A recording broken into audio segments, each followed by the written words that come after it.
everybody, and welcome to another episode of Next Drift. We haven't done a video in a little while. We've been really busy trying to get ready for the season, but we have two more emails that came in, both for the same area. One from Dylan and one from Eric from New Jersey.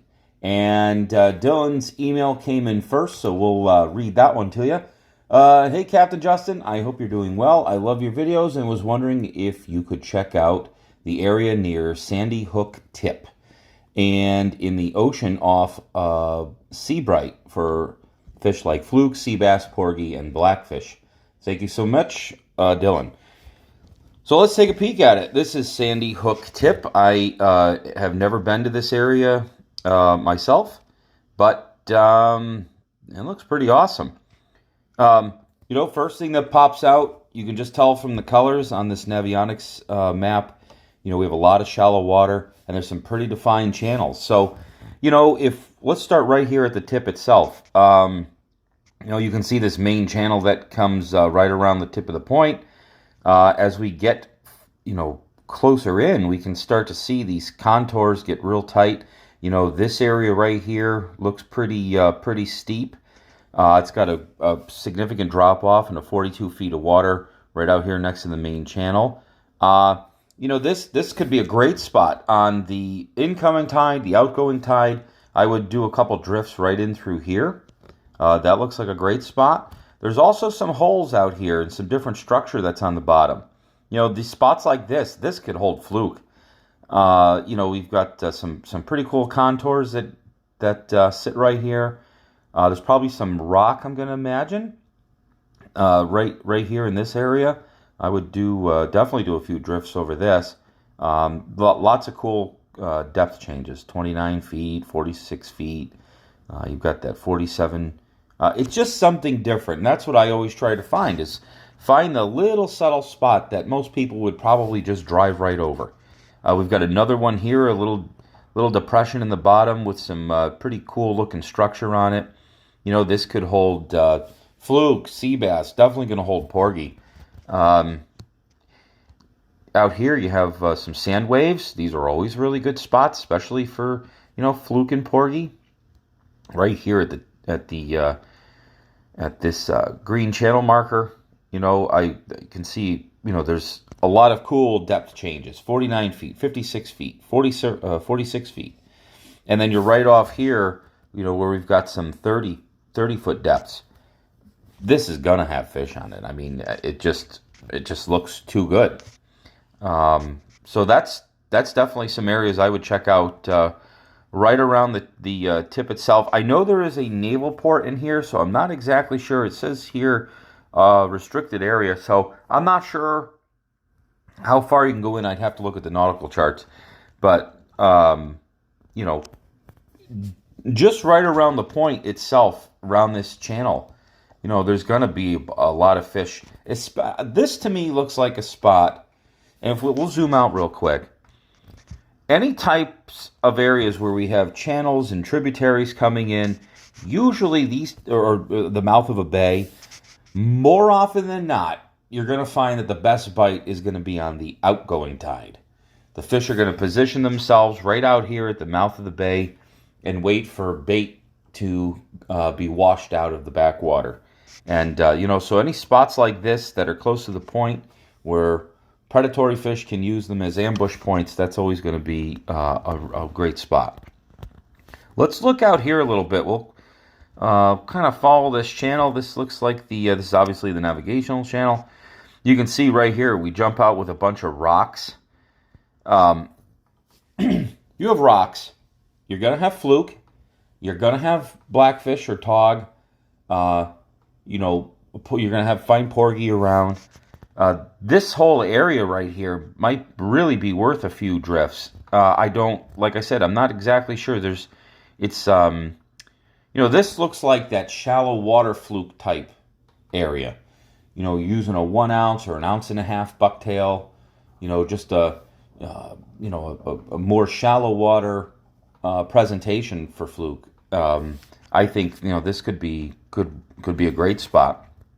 Down here off the end of this point, you can still see that there's some rocks. You're right here by the channel, right out here at the end of this can. I would I would love to do some drifts right across this thing. You might find at different points in the tide that the fish are going to be on the outer end of this, and then later on the fish might move into this channel, say during slack tide, low tide. The fish are going to be congregated in these types of areas where there's deeper water access. So I really like this spot. Same thing, blackfish. You're going to find blackfish here. This is just too good. There's a lot of rock. There's a lot of contour change. Just looks like an awesome spot. Out here, we've got another channel. We've got a bunch of wrecks out here. Let's see this. This looks awesome again. 60 feet, 54 feet. This to me looks like a porgy sea bass fluke spot again. We got a lot of obstructions out here. Man, you guys have a lot of cool structure that's not too far away from the point. Let me take another peek out here. One of the things I really like to find are these isolated spots. And when I first I didn't look at the map too closely before I started making this video, because I wanted it to be fresh and we kind of explore it together. But when I was first zooming in, I saw this spot and I said, man, this looks awesome. I love these isolated little places. This is like a submerged island right out here. And you can see, there's rock, there's probably lots of different sand and gravel, and you've got some really awesome depth changes. You got 77, 76 feet out here, and then right up at the top of this thing, it's 57 feet. All around this thing, you're gonna find a sweet spot, and I would do a few drifts right across the ends of this, on both ends.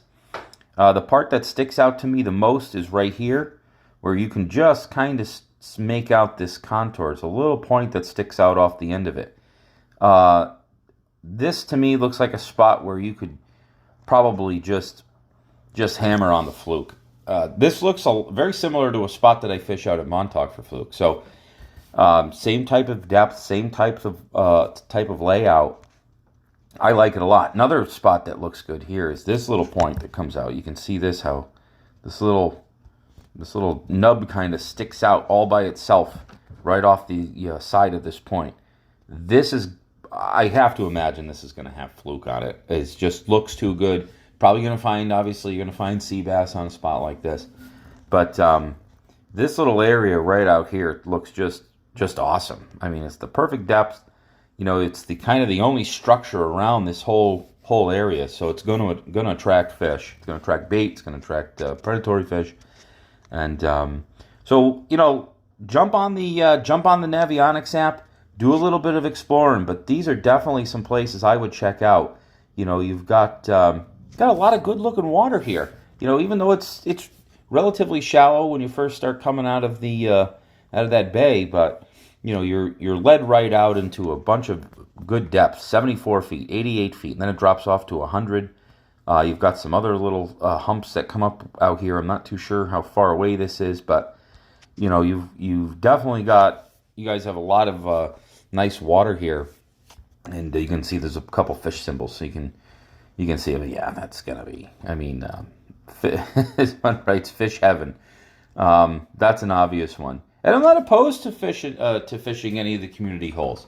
Sometimes when you fish a community hole, I like to watch people. I like to watch the other boats. I like to see how they drift through an area, how they fish the area, how they attack it. And then what I like to do is, once I get a good understanding of what the bottom looks like, what the structure looks like, and I've actually had some time to watch other people fish an area, I can then do something different. I can maybe drift a different direction. I can, maybe see a part of the structure that they're not fishing and that they're missing. So I definitely don't write off community holes, because more often than not, the community fishes it the same way every single time they go out. So if you can do something just a little bit different, you might have something all to yourself, and you can take a community hole and make it your own. So I hope this helped. Thanks a lot for sending me an email. This is a great looking spot. If you have an area that you'd like me to look at, just like we did here for Eric and Dylan, please send me an email, nextdriftfishing@gmail.com. Thanks a lot for watching. As always, please like, comment, and subscribe. Take care, everybody.